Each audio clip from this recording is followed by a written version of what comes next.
You work for poor radios.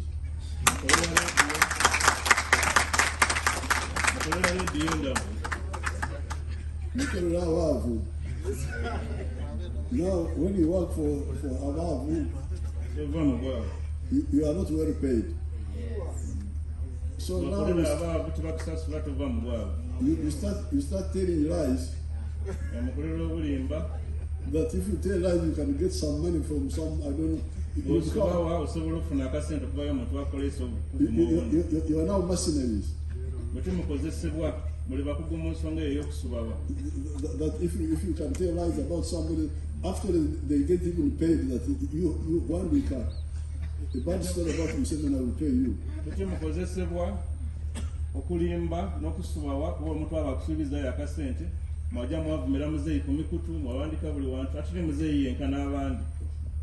So I think really I should immunize you against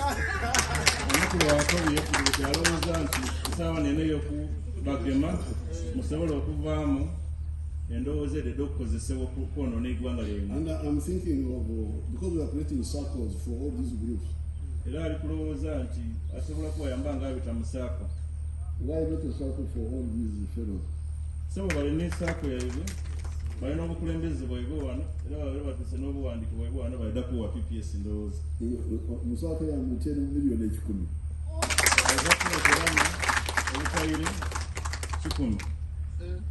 Then you know you are really Banaku. I have known this story.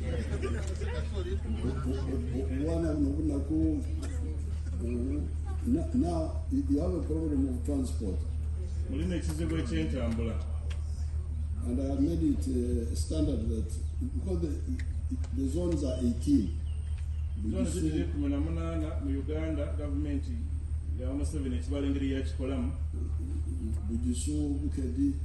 So I'm taking you groups in the zones.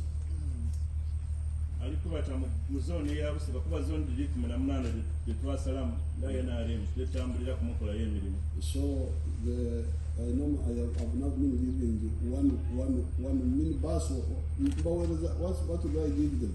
Is it a minibus or what? Minibus.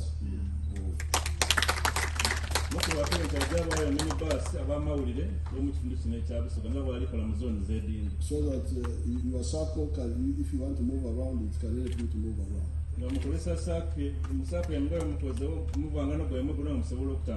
So you can do your own things using the circle, and then you work part-time for those who are not those who are employers of yours.